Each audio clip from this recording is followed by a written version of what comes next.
So moving on to our next session, which actually is based on that what is the role of assessment, evaluation, accreditation for providing quality education as far as higher education segment is concerned. I'd like to call on stage a panel which includes very eminent dignitaries from various institutes and from different departments. So starting with, I'd like to call on stage Mr. Dr. Anand A. Samuel, Vice Chancellor, VIT University, Vellore, who is moderator of the session as well. Give him a big round of applause.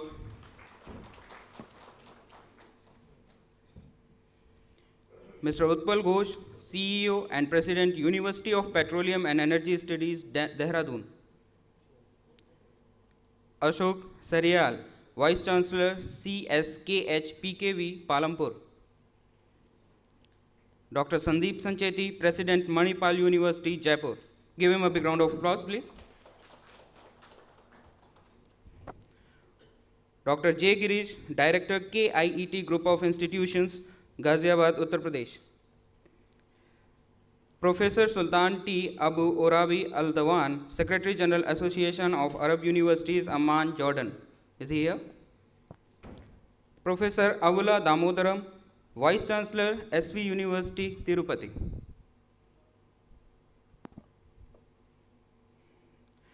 And last but not the least, Professor Dr. K.K. Sani, Director, Principal, Hindu College of Engineering. Give him a big round of applause, please. Over to you, Anand sir. Please go ahead with the session.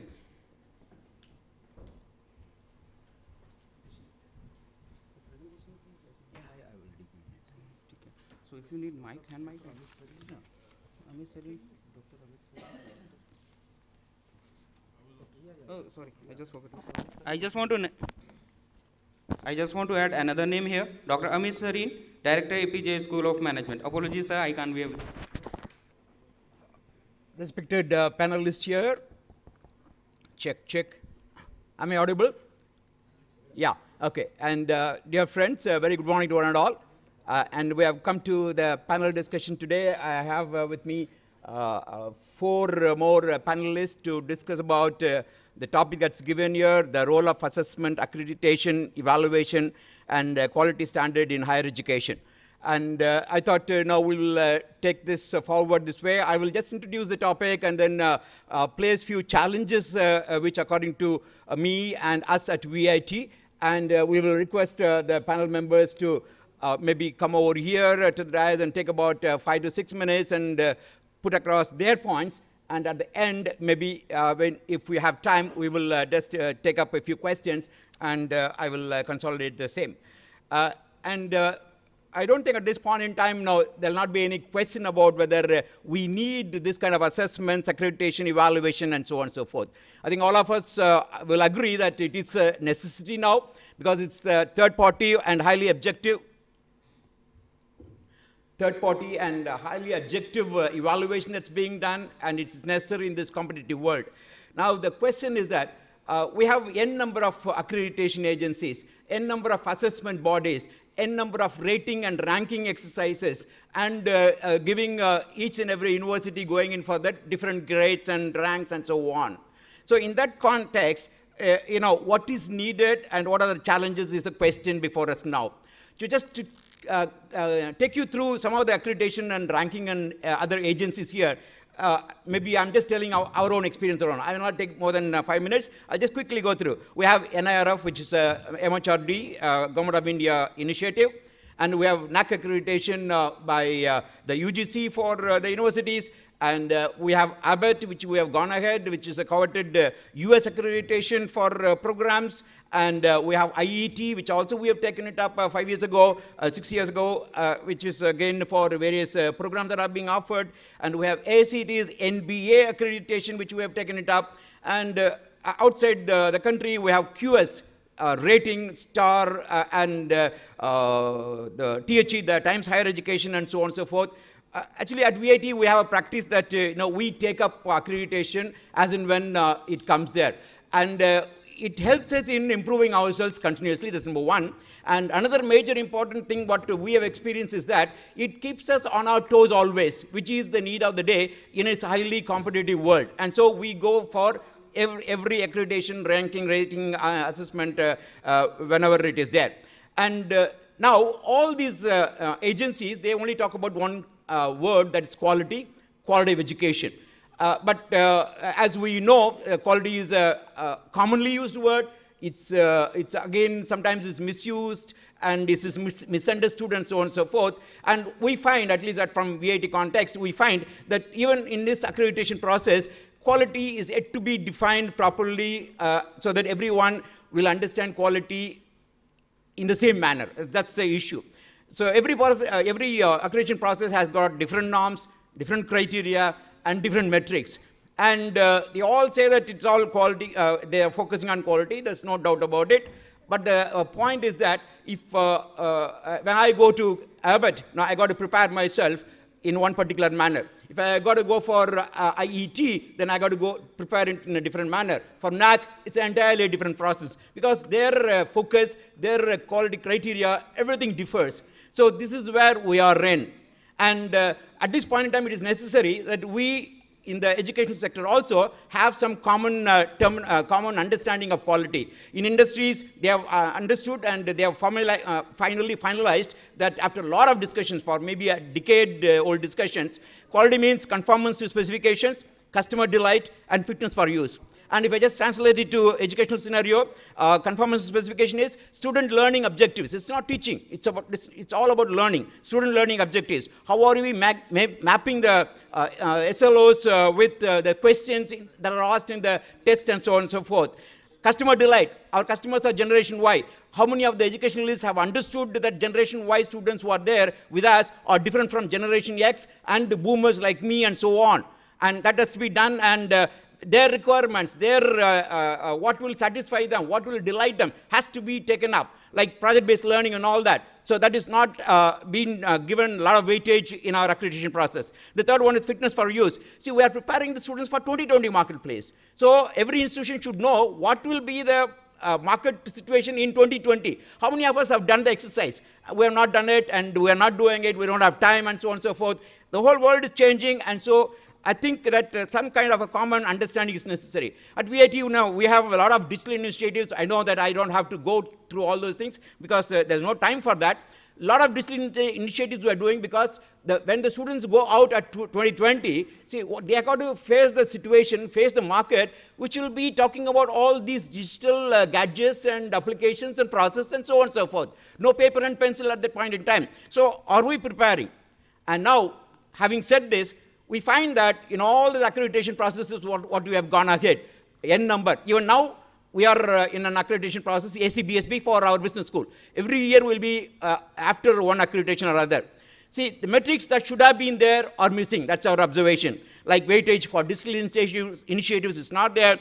Outbound learning, which is the order of the day and which is needed for the Generation Y, it's not given enough weightage. University social responsibility has not been given enough weightage. Number of international students, it's necessary in a cross-cultural ambience. The whole, we are talking about the global village. That means multi-ethnic community presence is needed here, and we are not given weightage for that. ERP and automation of the academic processes, it's there in many places, but weightage is not that much in the accreditation process. And adjunct process from universities abroad, that again is not been given.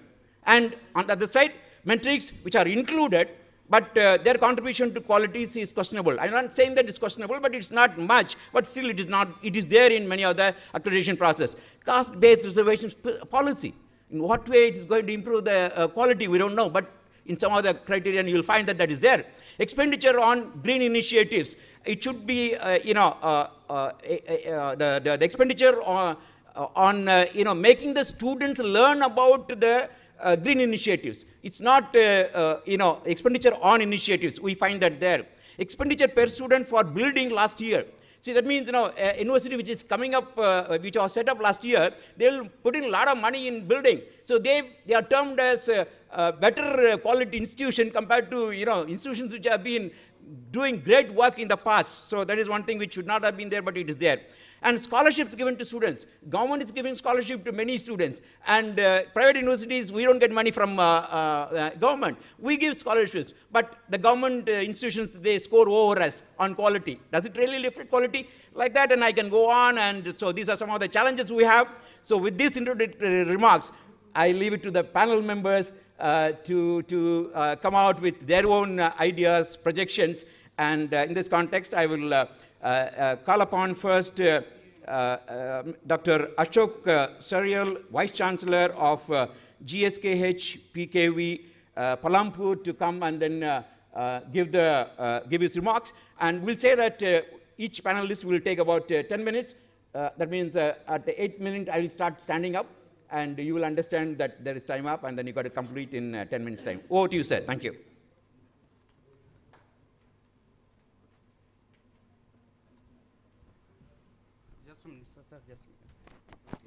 I request Professor Dr. K.K. Sani to be in the panelist for discussion on assessment, accreditation, evaluation, and quality standard in higher education.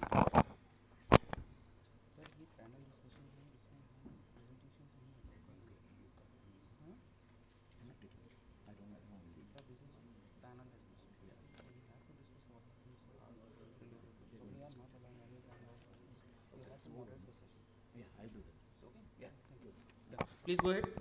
Sorry for the interruption. Yeah.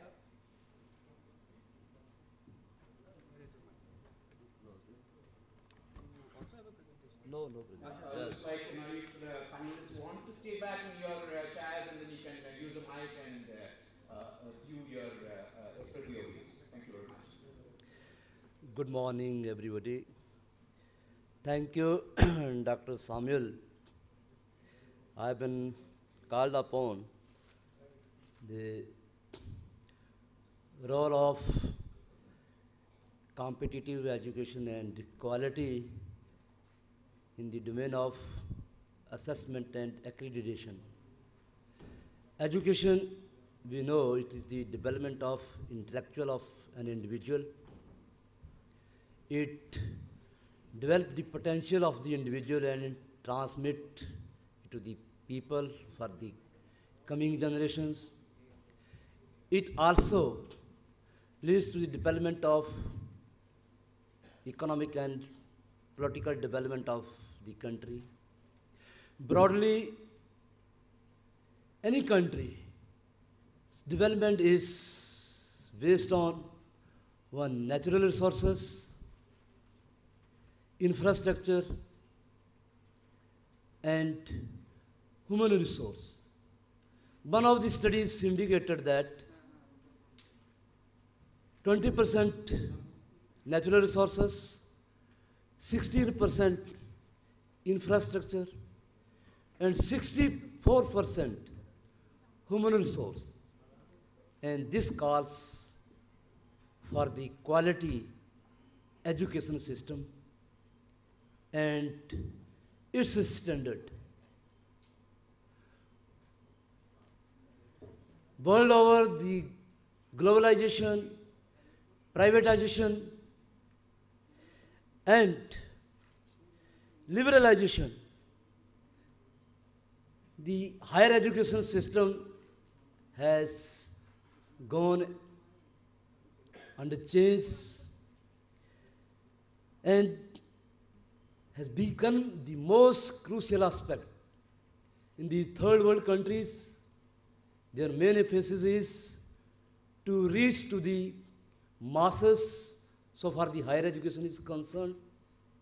But even there, the quality standards are becoming imperative. In India, higher education after independence has expanded a lot, specifically during the last 4 decades. There have been spectacular growth in higher education, establishment of central universities, state universities, autonomous colleges, affiliated colleges. Likewise, a number of higher education institutions have come up, and they have significantly contributed to the higher growth enrollment rate.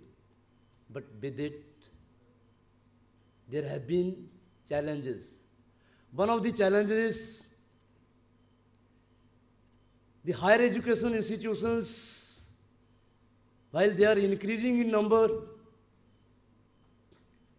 they are deteriorating in quality. Second, the globalization has forced the higher education institutions and the countries to upgrade their education system so that their human resource is competent and globally able to fit into the system. And third,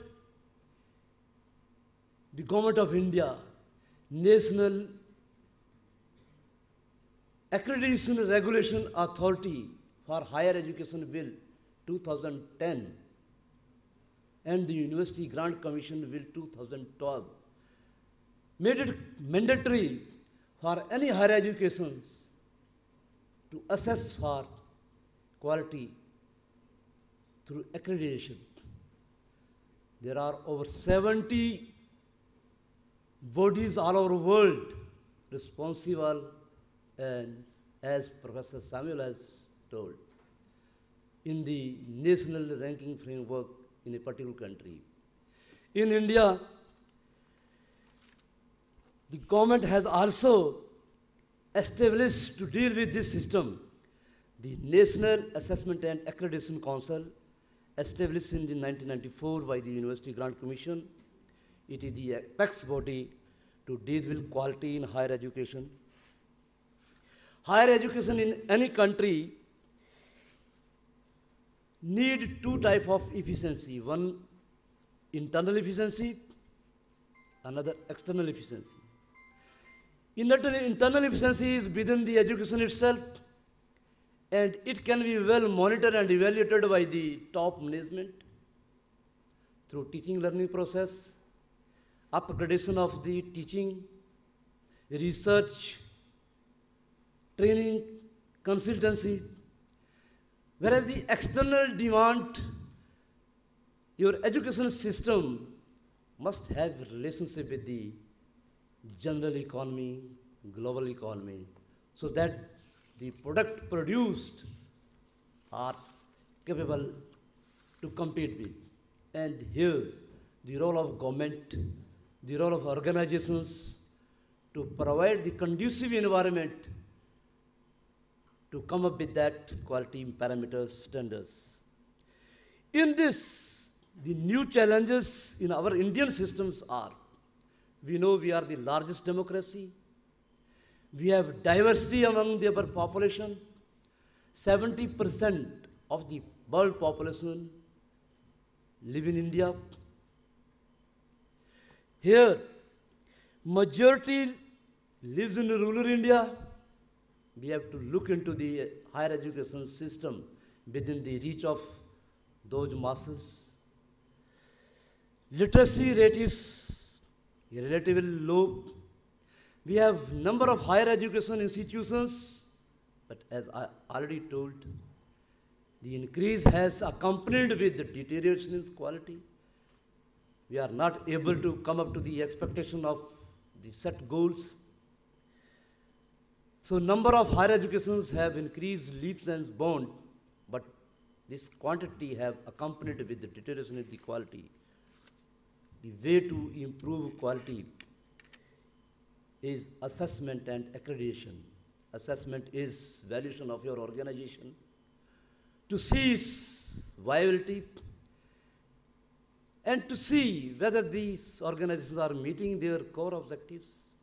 And once assessment is done, then comes the accreditation. Accreditation is nothing but it is the comparative performance of the different organizations, institutions. It is the ranking based on their assessment. Parameters have been defined. These parameters are different for different institutions. Purely academic, only teaching, specifically the colleges, they have different parameter. You cannot apply the research parameter there. Universities, they have the teachings, they have the research, and professional institutions like ours from organizations, the Indian Council of Agriculture at the Government of India level, is regulating the agriculture education in the country. There are around 75 agriculture universities all over country, and I am Vice Chancellor of one of the Hill and Mountainous Agriculture University located at Himachal Pradesh Krishi Vishwavidyalaya, Palampur. The ICR, through the National Assessment and Accreditation Council, evaluate this system. We define that for an agricultural college to run 60 students teaching program, there must be minimum 30 hectares of land, because when it is in agriculture, crops have to be grown in the fields. So land is the prerequisite. In hills, it is 16 hectares, in plain is 13 hectares. Minimum 31 faculty members, and when the class come up to the final year, 43 faculty members are quite to be there. I have been the chairperson of one of the evaluation committee when the private organizations are coming up to start the agricultural education also, and it is happening recently but we have seen the mushroom growth of engineering institutions all over the country, and when they have not come up to the quality standard, the students are not coming up for admission, and they are compromising with the intake, and ultimately these institutions are then diverting toward other fields. So they are looking at, when infrastructure buildings are there, agriculture is the another option, which is a professional veterinary and pharmacies like that. I examined, evaluated 6 private universities and found that except one. In one of the universities, only Dean Agriculture was appointed and there was no land. They told that we will be conducting practical on the farmer's field. We requested the farmer. My question was whether the farmer will allow you to uproot the plants. And what happened to the students when you are admitted in the first year and they say that subsequently we will increase the faculty. If you don't increase the faculty, what will happen to those students you admit? So we do not compromise. We rejected the proposal. We come up with the minimum standard, and that is how the quality is enforced. Indian Council of Agriculture Research is enforcing this quality among the state agriculture universities. They are stopping the grant. If they are not accredited, they are stopping their financial grant which is coming from the Government of India. Similarly, the private institutions, they are also eligible for the grants. If that kind of the standards are imposed, we have so many issues to be discussed. We know that we have an absolute system of evaluation, but when it comes to the market, you go for an interview, you are evaluating the interviews, students comparatively. In civil service examination, 55 students, a score is the toppers. If you see the school and university, you are pleasing the students, you are pleasing the parents, who are giving 100 out of 100 in subjects which never can be secured. Here we need to enforce those kind of the standards which are the market driven, which are required in the market. I have seen in one of the third world country in Africa, I got a chance to teach 2 years. Students comparative evaluation. You ask the student to sit in the examination, none of the students allow the other student to copy. Because there is a comparative evaluation. Students know that only if you score 90%, it doesn't matter. But only the 10% will get the A grade. So they are in that competition that I must fall in the among toppers 10% so that I will have the A grade. That is comparative evaluation. And it shall regulate the copying system. Itself then demand the teacher in the classroom that you come and teach us because we want to perform better than the others. Similarly, teacher, student, and infrastructure. You cannot change the student because that is the, whatever is coming from the school, it is that. You change the teacher, you change the infrastructure. So these are many of the issues, time is short.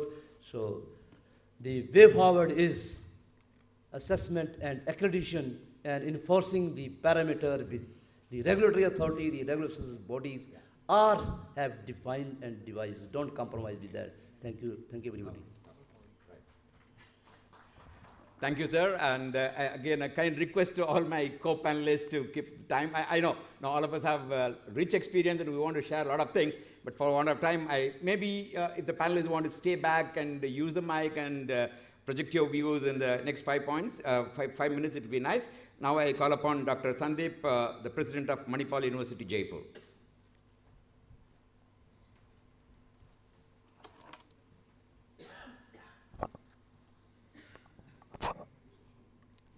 Good morning, everyone. Thank you, Dr. Samuel, the moderator for the session, for setting the tone. I think the time is short. We are probably lagging behind, so I'll try to be as specific as I can. The point has been made in terms of assessment, accreditation, evaluation, I think in the context of quality, which is very, very important, and I think which is well understood in terms of its importance, that we are bothered about quality and we want quality in our higher education system. And in that context, the immediate reference comes to what we call as the accreditation process done by the agencies called NBAs and NAC in the country, or maybe the other institutions outside from outside India, and maybe some in the school education setup also. So we obviously are talking about the process of accreditation. And quality, as we know, is a continuous process. Quality, as we know, will always be driving you to do something new, different, and therefore there will be changes which are very obvious, whether it is an assessment or it's accreditation or evaluation. I would like to, however, make my first point that in the context of quality, we sometimes talk about rating, sometimes we talk about ranking, and that was a point touched by the Professor Samuel also. I'm particularly a little uncomfortable with the element called ranking, for the simple reason that what is the difference between if you got 92 and I have got 91 marks out of 100 in a given exam. I think India took a conscious decision some time back that we'll start grading rather than marking in school education, in higher education. Today it is mandated upon us that we'll do the grading of the answer scripts, not the marking necessarily, and therefore for me 91 and 92 should always remain same. Ranking probably will not permit that. Ranking will prohibit that kind of a process, if I may say so. The point I'm trying to make here is what NAC does as a A++ or A or any other ranking, A or B or whatever, looks to be all right, looks to be fair, because I would not like to differentiate between 3.9 out of 4 or maybe 3.8 out of 4, because they more or less fall in the same slot. And therefore, we need to think, is ranking the right option or not? Is the rating is the best option? I personally believe rating is a very, very good option, and I will vouch for that. The second thing is, today in India, we have two extremes through NAC and NBA. NAC does the university level accreditation. That means everything put together in a single unit, and we get a grade, whatever it may be. When it comes to NBA, it does program-wise ranking or program-wise accreditation, and that means if I have an MTech program, BTech program, or a BCom program, or whatever that program may be, I'll be given a ranking, a rating according to that what is the level of that. In both the cases, I find one is on one extreme, another one is on the another extreme. One it is a very, very gross higher level, and one it is a very low level in terms of its operation. An ideal thing which I have learned from the British system some time back, that they will do it at departmental level. A department, let's say Department of Mechanical Engineering, can offer one PG program, two master's program, and they can always talk about what the standing of the department is.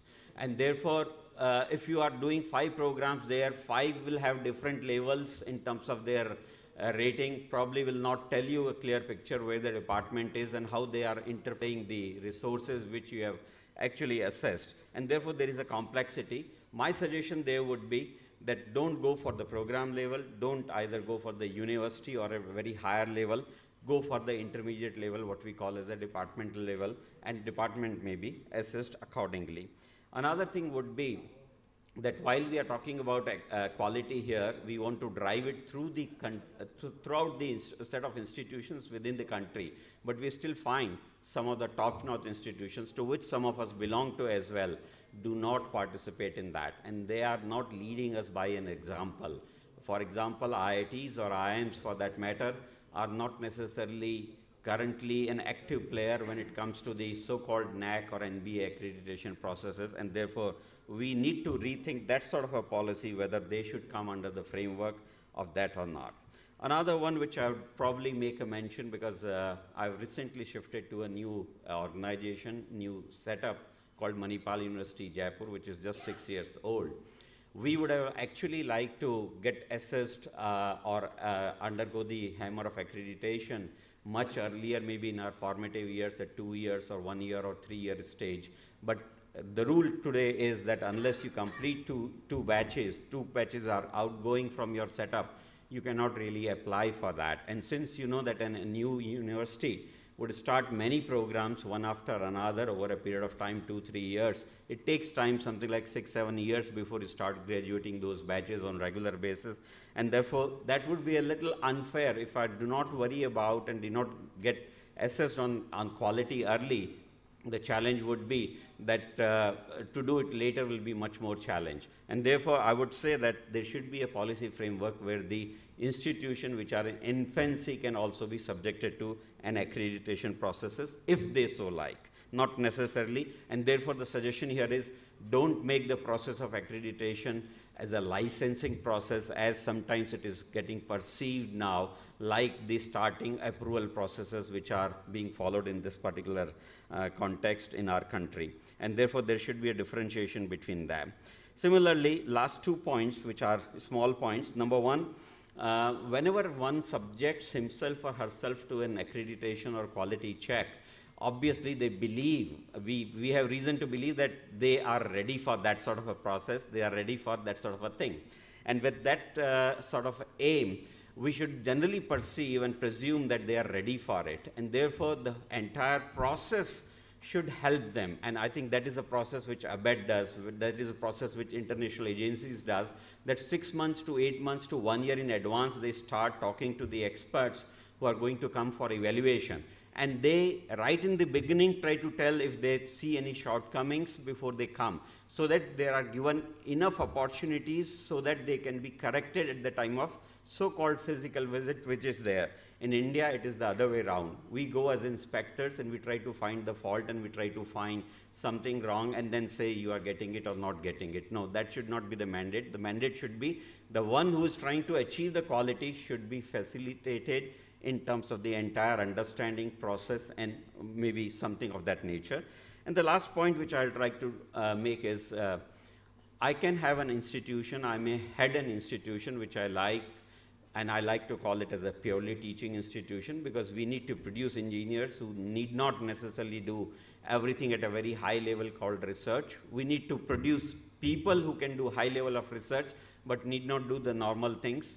I can decide what type of institution I want my institution to be. And therefore, if I need to decide that I need to get the quality check done, I should also be able to tailor or tell my own framework under which I want to get assessed.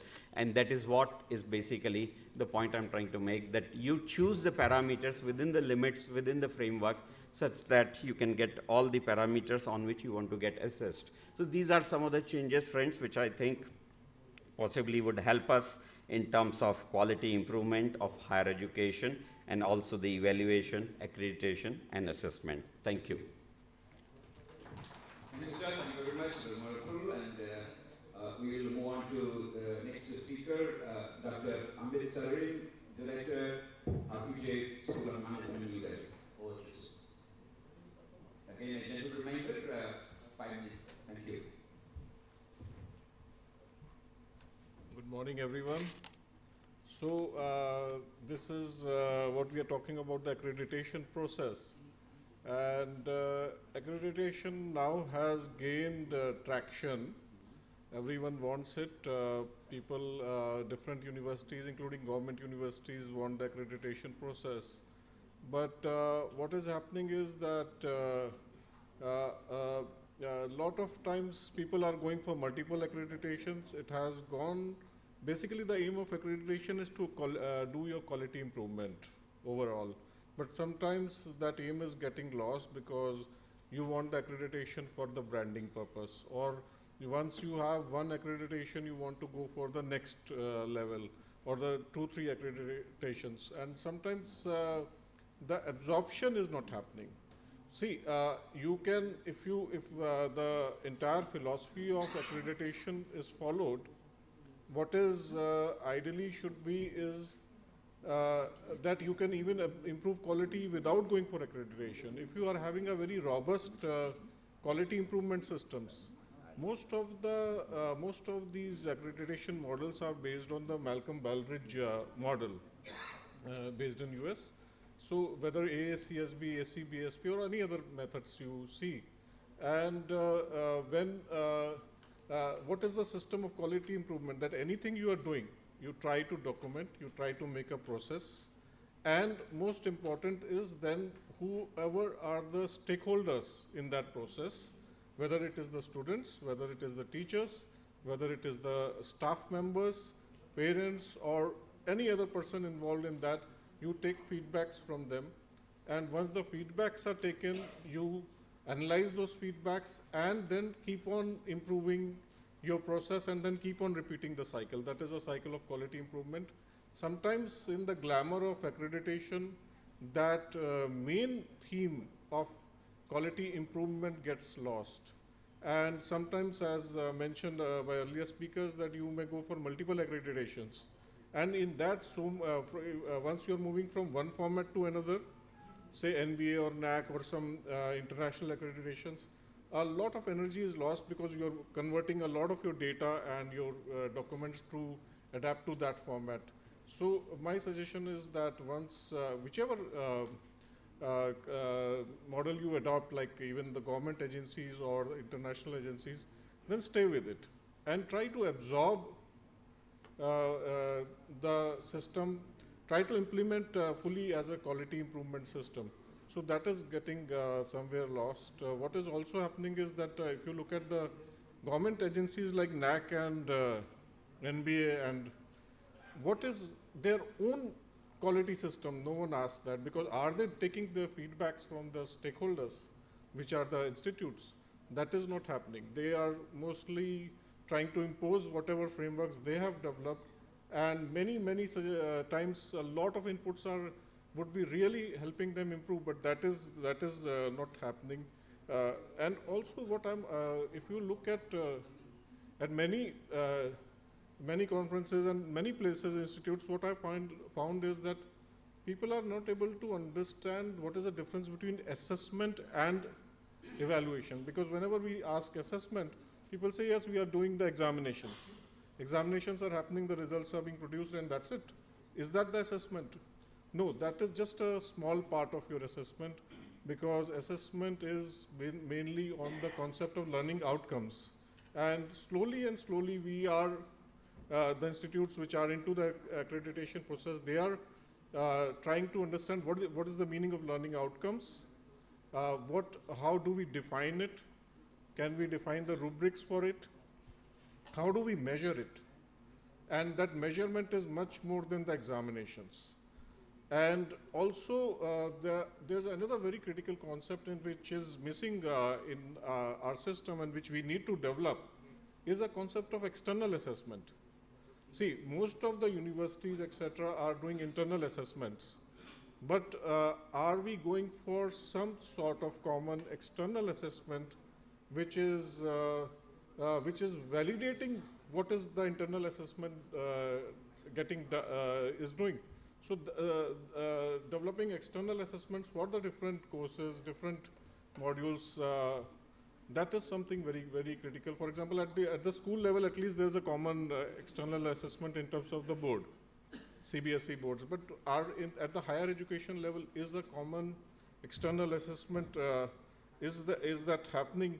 Is our mindset changing from inputs to learning outcomes? That is something that we need to understand. And different government bodies should ideally be taking inputs from the institutions to develop better models.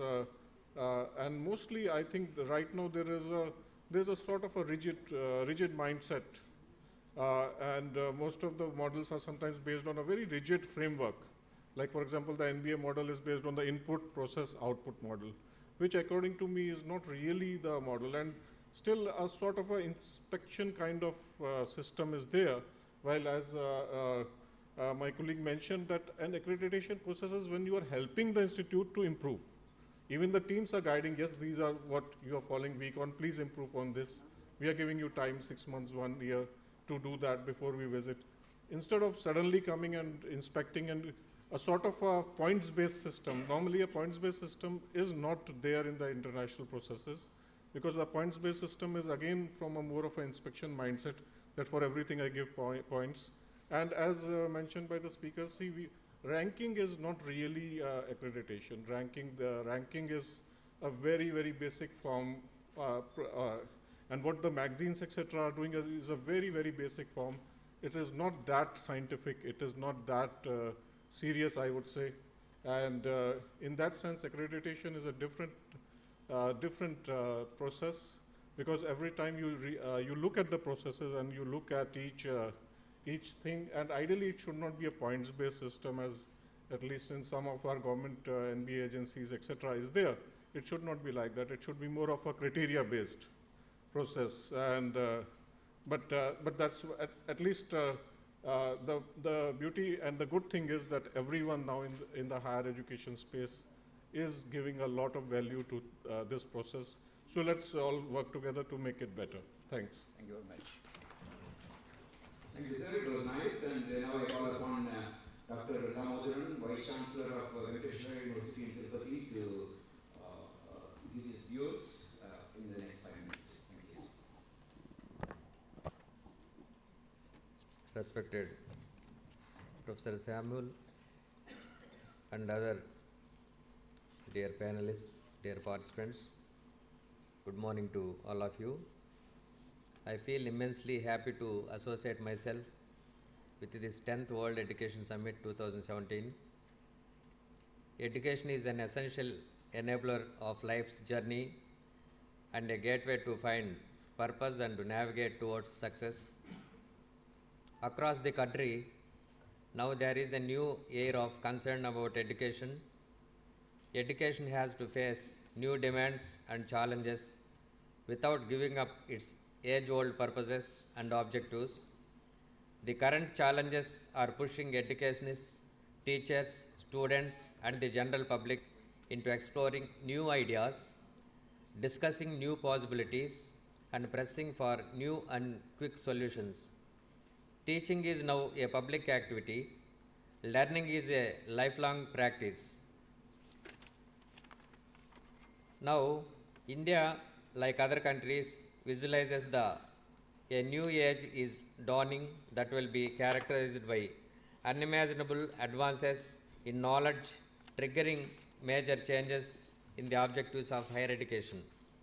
The Indian higher education system in recent times has become fully aware of the need for adopting modern methods of teaching, learning, develop learner-friendly teaching material, changing the evaluation pattern, enhancing the quality of teaching and research, and striving for excellence to sustain themselves in this competitive world. It is also necessary that our education system must address the question of quality and providing value-added trained human power in all disciplines that contributes to the grey revolution or knowledge revolution. The phenomenon of globalization, which transformed world trade, communications, and economic relations, has also shown a profound effect on education world, where the higher education is passing through a radical change by becoming organically flexible in the diversity of programs, in its structure, in its curricula, and its delivery systems, by adapting itself to the clever use of information and communication technologies. Rapid developments in technology and changing demands of industry are making us continuously review, extend, and diversify our educational activities, developing new and relevant programs in line with the societal changes. In order to achieve this, our key objective will be to anticipate and meet the requirements of students, delivering high quality courses as well as providing support and facilities which will contribute to the success of young generation and to promote scholarly excellence. The current trends and new challenges facing higher education imply an imperative need to rethink its role and mission, identify new approaches, and set new priorities for sustainable human development. The re-engineering, teaching, and learning in higher education is essential for enhancing the intellectual ability of students. It is how clear that higher education, like many other levels and forms of education, is being asked to re-examine its relations with the society and particularly with the economic sector. From the analysis of challenges for social, economic, and cultural developments in rapidly changing world, it becomes clear that a new vision of higher education is needed in order to respond to the expectations of the society in which it is functioning.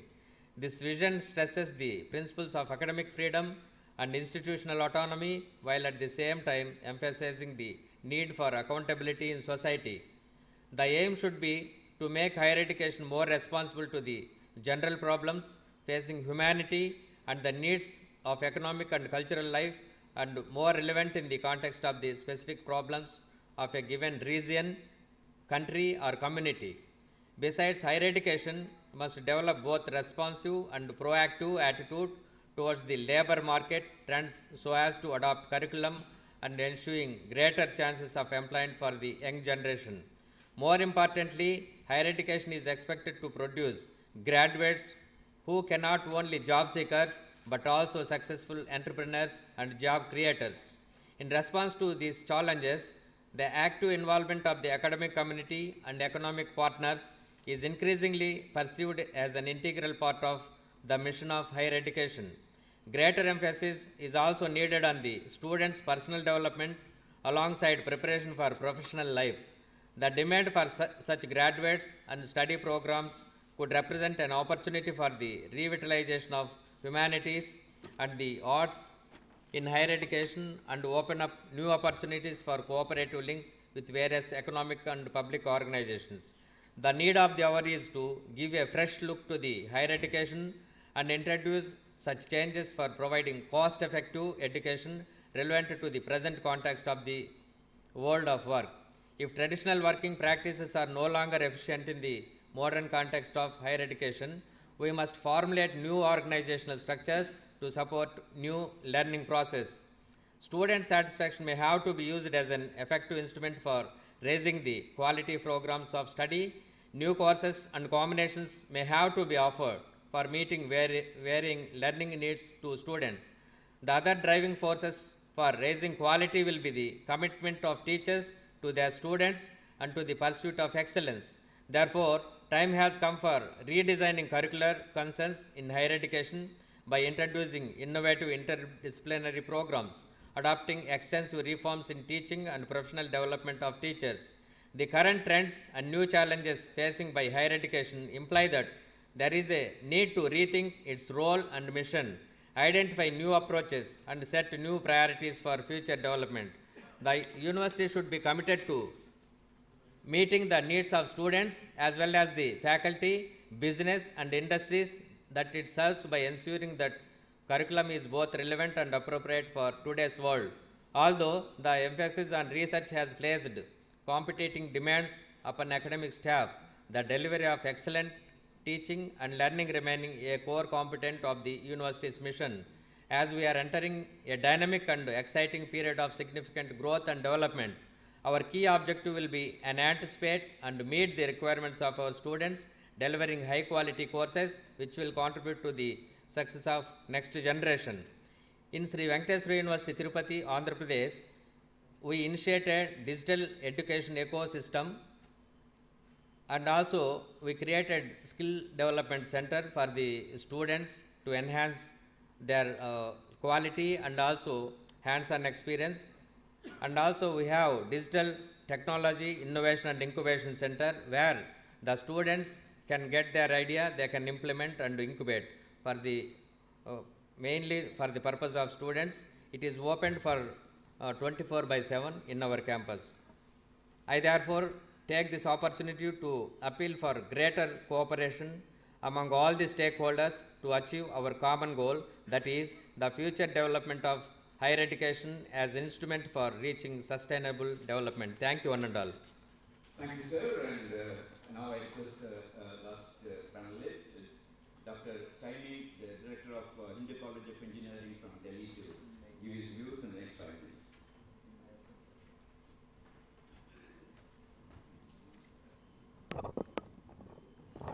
Kindly accept my good wishes. Good morning to all of you, the panelists sitting on the dais and other dignitaries sitting here. Myself, from one of the very reputed institute in Haryana, Hindu College of Engineering. I am director there. I have also served in AICT in 2003, dealing with the accreditation. I am thankful to the organizers. I just like to share a practical, the hard fact experience with you. In private engineering colleges nowadays, 80% or you can say 50% seats are vacant. We are talking about accreditations. Number of professors are required, associate professors are required. To the house, I just want to inform you that nowadays in a private college is not 100%, around 80%. There is not even a single professor. We used to talk about the salaries, 7th pay scale, 6th pay scale. Can I ask the house what the pay scale these private lecturers are getting? Everybody knows it. I have visited number of universities nearby in Haryana. I am talking about with respect to Haryana, Rajasthan, UP and Himachal Pradesh and Punjab. Sir, I just want to inform you that except these IITs and NITs, there are these IITs or NITs you can say 10%, 12%, 85% are private engineering colleges and they are at the urge of, you can say simply, they are just going to close. In Sonipat district where I am serving there are 25 engineering colleges, not even a single engineering college got more than 100 admissions. And the trend nowadays going over technical education is, students do not want to attend the classes. This is the hard fact. They are simply non-attending. In a school level also, from 10th class onward, students are not going to the schools. They are just going for tuitions, FITZs and others. What kind of education we are talking about? As per the AICT is concerned, as I told you, I have served there in 2003 dealing with accreditations. AICT nowadays simply take 1 lakh rupees per year for a continuity. They are not conducting any inspection. So what they are talking about the quality of the education there? In the present engineering colleges, AICT is not conducting any kind of inspection. They simply ask you to fill up the forms, simply state your deficiencies. Nobody cares to fill those deficiencies. This is the hard situations. I would like to point out that nowadays you can get a BTech student in 5,000 or 10,000. And as per the MTech students also, MTech pass out, you can get then 15,000 and 10,000. And all these private engineering colleges, they are hiring MTech with the 15,000. In a government sector, the salary of the peon is more than 25,000. Kindly get it verified if I am wrong. This is the hard fact. So I would like to state that as per the quality of education is going on, from last 5-6 years it is deteriorating. And who is responsible for it? All over these big houses, they simply praising each others, talking about accreditations. Can I ask one question? You simply state in UP, Rajasthan, Haryana, how many colleges are accredited? I have visited the government universities, they only have around 2 or 3 professors in one department. As per the private universities as concerned, do not mind it. It is the hard fact. They are simply hub of the retired professors. They are hub of the retired professors. If I am wrong, you can kindly justify it. I have not found a single private university which have 3 professors in one department getting a full salary. And you are talking about a 7th pay scale, 6th pay scale. As per the private universities is concerned, there is one acute problem which I observed in Sonipat district. There is a Rajiv Gandhi education, so and so. I visited there. In that university, they are simply carrying on 4 batch of computer science engineering. 4 means 16 to 4, 240 students. None of the batch is approved by the AICT. But AICT says in my institute, Only those will be available for a job, those who have done their BTech or MTech approved from the AICT. And I'm sorry to say the maximum private universities are running their courses without approval of the AICT. What is the future of these students? And the same thing goes on the UGC. Does UGC have any kind of control over these private universities? I am not against private universities. I am not against the ICT. I am not against UGC. I simply want that the level of education should improve. Otherwise, quantity-wise, we have so many engineers. Quality-wise, we have none. Because in 5,000 rupees, I told you, you can get as many as engineer available. And as per the staff is concerned, it's an acute shortage. Even the government sector also, private sector also, private university, there is no professor, nothing like this. I have simply asked one of my students to collect the data from the Haryana itself. I am sorry to say, in all around, you can say 250 engineering colleges in Haryana. In a private colleges, there is not more than 4 and 5 approved professors. None. And now one point more I would like to share with you, that is the research. AICT says in MTech and good universities say that in MTech level there should be theses, and thesis there should be around 2 papers should be published. Maximum journals are paid journals. UGC journals are paid journals. And what the students do? They simply paying 1,000 rupees, 1,500 rupees. In Delhi itself, there are thousands of international journals. Within a day, you can get acceptance.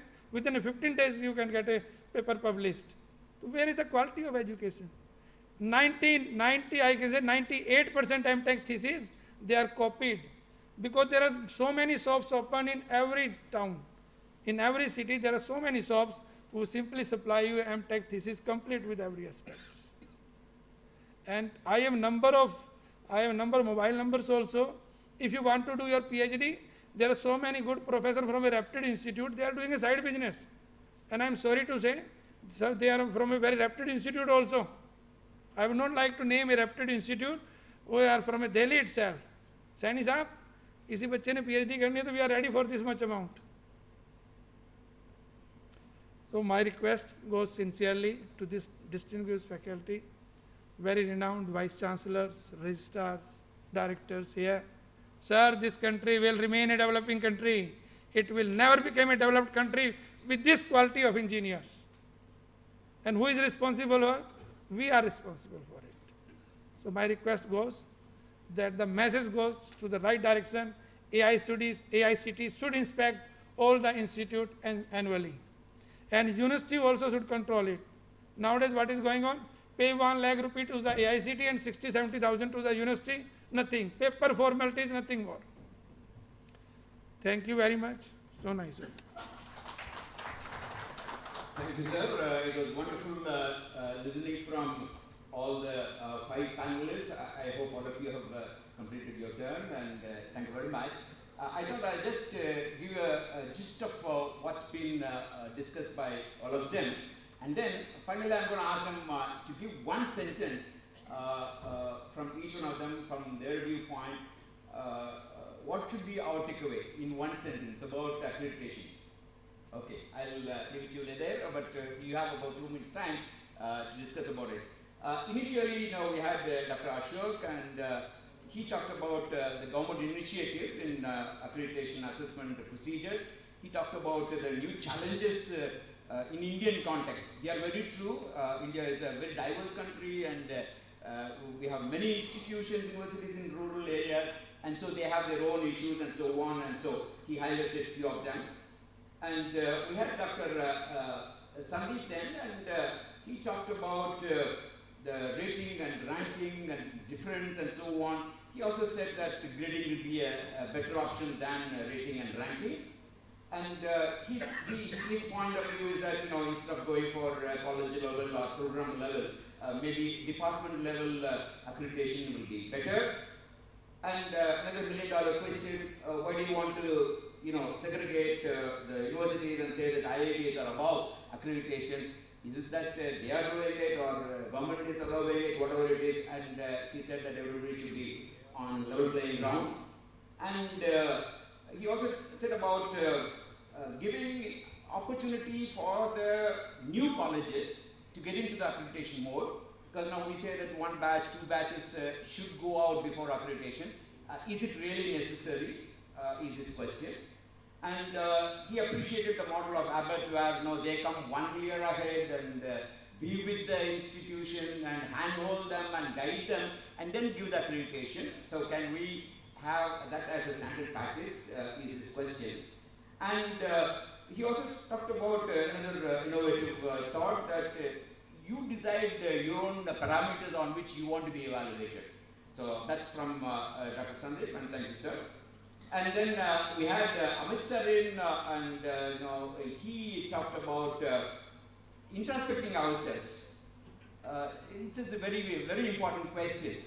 Are we going for accreditation for the sake of getting accredited or graded, or are you going for accreditation because we really want to improve quality? That was his question, and I think all of us need to ask this question ourselves.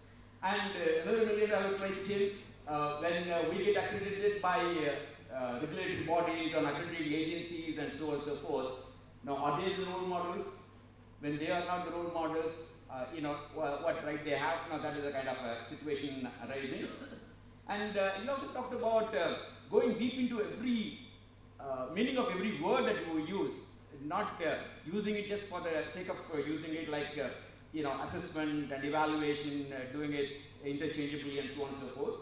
And then he said they go for rubrics that will make it more objective. And also he talked about the current rigid model, and then he felt that it should be a little more flexible so that we will improve quality. And we had Dr. Damodaran, and he talked about the value addition which is required in the institution, and he felt that the accreditation should focus more or give more weightage for the value addition imparted, the human development aspect of it, and the relevance to the society.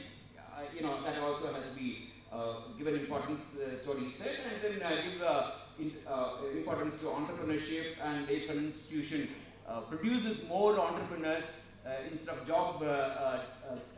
job seekers, if they become job developers, then the credit should be more. That is his viewpoint. And lastly we had Dr. Saini, and initially now he sounded a little upset about the current education system, we can understand it, and he highlighted the various specific problems and the constraints that is there everywhere. You go to any part of the country, any institution, it's always there, and he highlighted a few of them. And his message is very sound and clear, that he says before talking about anything else or going for any accreditation or anything like that, clean your house. Now, that's the message, we take it from you, sir. And so there are excellent points here, and I think I have covered all that what you have said. And now, as a final takeaway, I will start from the next thing there, sir. In one sentence, what is the message that you want to convey to us in terms of accreditation process? Yes. Developing a quality mindset, because accreditation is just a means. Developing a quality mindset, taking feedbacks, documenting, developing processes, as sir also mentioned that if we are not having a quality mindset, then we can know how to bypass the system, including international accreditation. But that mindset is something very critical, and then all these things flow. Thank you, sir. Thank you. Whatever that you do, whatever process you want to take it up, and wherever you want to go, please understand that you should focus only on quality. That should be the main focus. Thank you very much, sir. Over to Sani, sir. My simple suggestion was that accreditation should be made compulsory for all those engineering colleges. And if it is made compulsory, then the 90% education problem will be solved. Colleges have to put the professors, associate professors. Otherwise, without accreditation, nobody is going to pay professor, associate professor. Simply when the engineering college with an MTech with 10,000 paying monthly. So my request goes to AICT, UGC, and all the dignitaries here. Kindly make the accreditation compulsory. Thank you. Okay, sir. Thank you very much. Make it compulsory. Over to you, sir. We are dealing here with higher education, and we are highly developed intellectual class. First, assess yourself and then be able to accredit.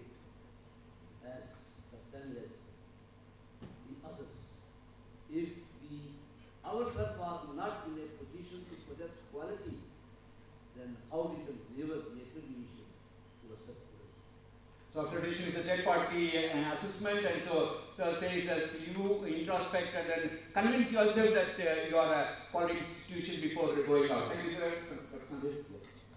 My suggestion would be not to mix up the accreditation process with the approval processes which I made in the beginning itself, because in that case it will also have the same fate as the approval processes are being seen in terms of numbers.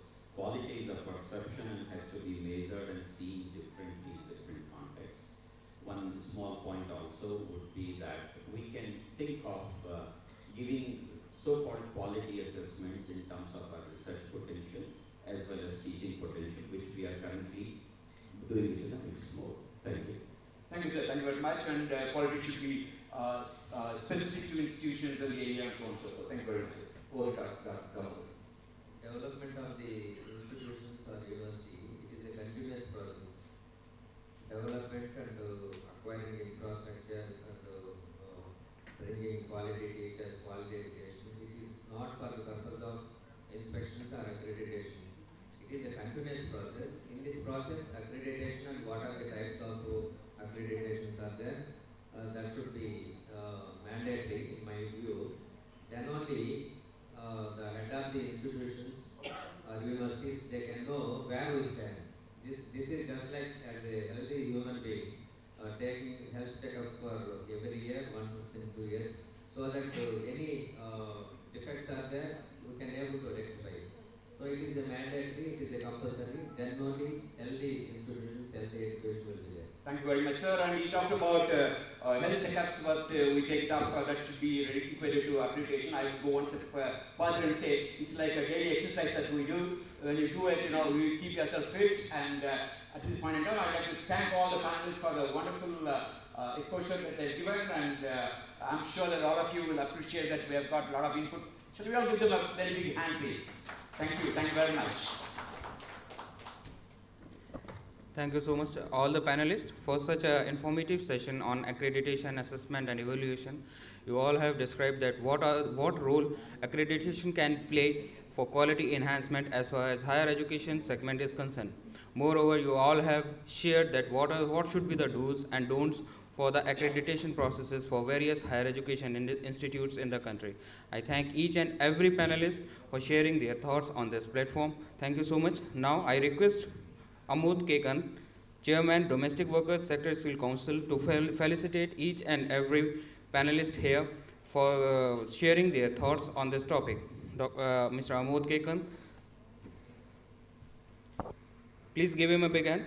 I request him to present mementos to. Thank you. Honored. Thank you, sir. Truly honored. Wonderful. Thank you. Yeah.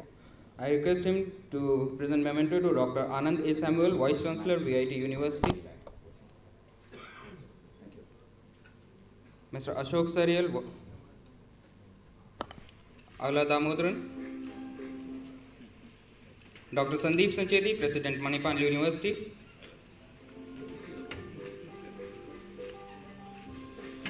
Ashok Sarial, Vice Chancellor, CSKH, PKV, Palampur.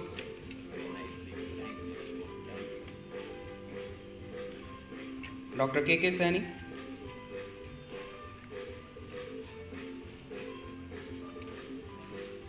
And Dr. Amit Sari.